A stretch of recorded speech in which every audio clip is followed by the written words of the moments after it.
je suis M. Madani Tall.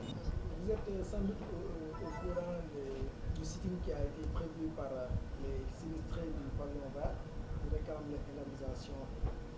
Qu'est-ce que vous pensez de cela? J'ai été informé de la tenue de ce sitting par un des responsables.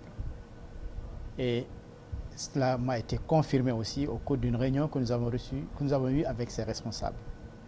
Qu'est-ce que je pense de cela? Nous sommes dans un pays de droit. Ils sont libres de faire donc leur sitting là où ils veulent, mais pas à l'intérieur du CICES. Cette précision leur a été apportée hier, solennellement par le directeur général du CICES. Est-ce que le CICES prévoit d'indemniser ces victimes? Si oui, qu'est-ce que vous attendez? Parce que cela fait 7 mois qu'ils attendent. Est-ce que c'est pas trop long selon vous? Il n'appartient pas au CICES de dire que c'est lui, c'est-à-dire l'institution CICES, qui doit indemniser. Par contre, le CICES a pris sur lui a réuni toutes les dispositions pour que l'indemnisation puisse avoir lieu. Cela veut dire quoi? Lorsque l'incendie a eu lieu, le CICES a mis à la disposition des victimes toutes les informations nécessaires pour que leur dossier soit traité au niveau des experts.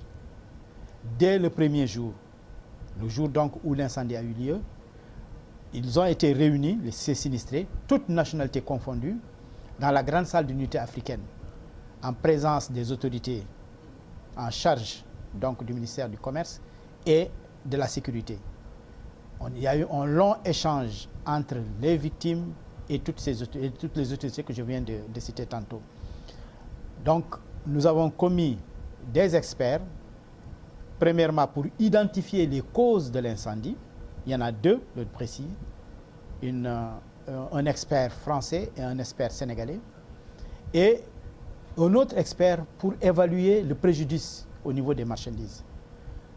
Les conclusions de ces 3 experts ont été remises au CICES, qui, à son tour, a transmis les documents au niveau du ministère du Commerce. Le suivi que cela requiert a fait que le CICES n'a pas cessé de relancer et a porté donc à la connaissance de l'opinion qu'il est disposé pour poursuivre de mettre en œuvre tout ce qui est possible pour que ces victimes soient indemnisées. Mais il décrit une discrimination par rapport à l'indemnisation. Ils disent qu'il y a les Arabes c'est eux qui le disent quoi, qui ont été indemnisés et pas les Sénégalais et certains Africains. Qu'est-ce que vous répondez à cela? Au jour où je vous parle, aucun sinistré de quelque nationalité que ce soit n'a été indemnisé. Il n'y a pas d'Arabes, il n'y a pas de non-Arabes. Nous confondons tous les sinistrés sur la même longueur d'onde. Ils sont tous des victimes, donc personne n'a encore été indemnisé. À ce jour, je confirme, et le directeur général l'a dit officiellement, personne n'a été indemnisé. Mais aussi, est-ce que l'organisation de la prochaine foire n'est pas menacée, du moment où il menace de protester contre l'organisation d'une prochaine foire et même d'aller vilipender le CICES, les organisateurs auprès des pays invités? Qu'est-ce que vous pensez de cela? Ce ne serait pas bon de porter une entrave par rapport à l'organisation de cette foire, parce que le CICES a la mission d'organiser la foire internationale de Dakar, qui est un rendez-vous du donner et du recevoir.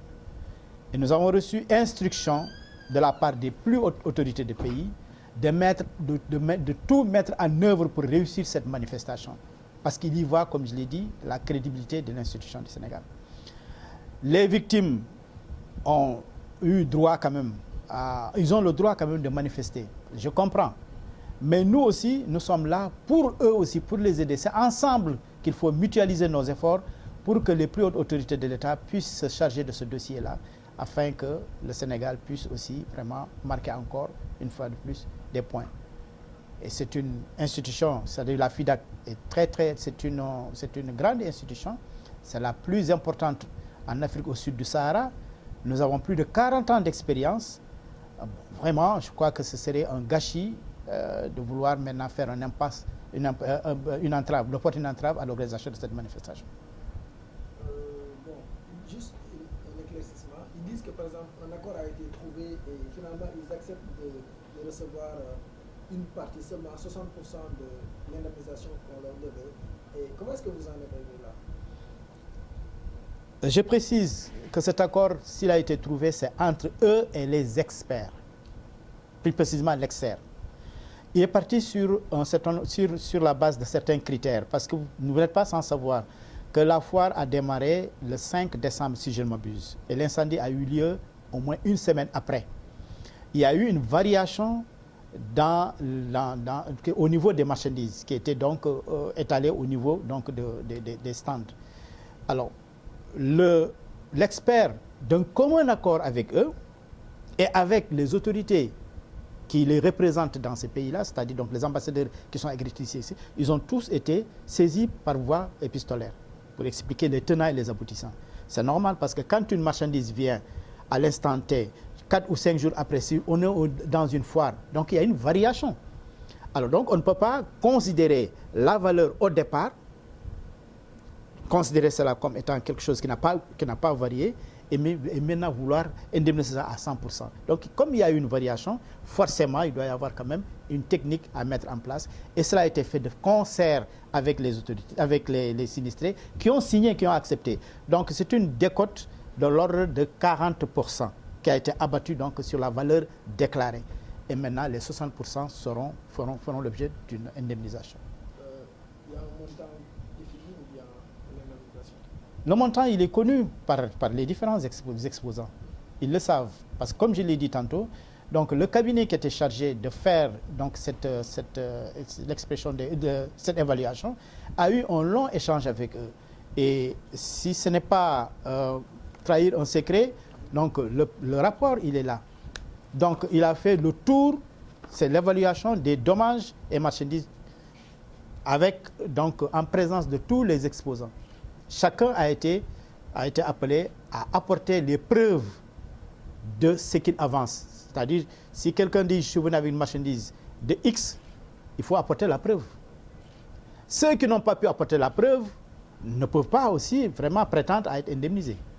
Tout a été fait sur une base objective et scientifique, vérifiable donc au niveau donc, de l'expert. C'est moi qui vous remercie.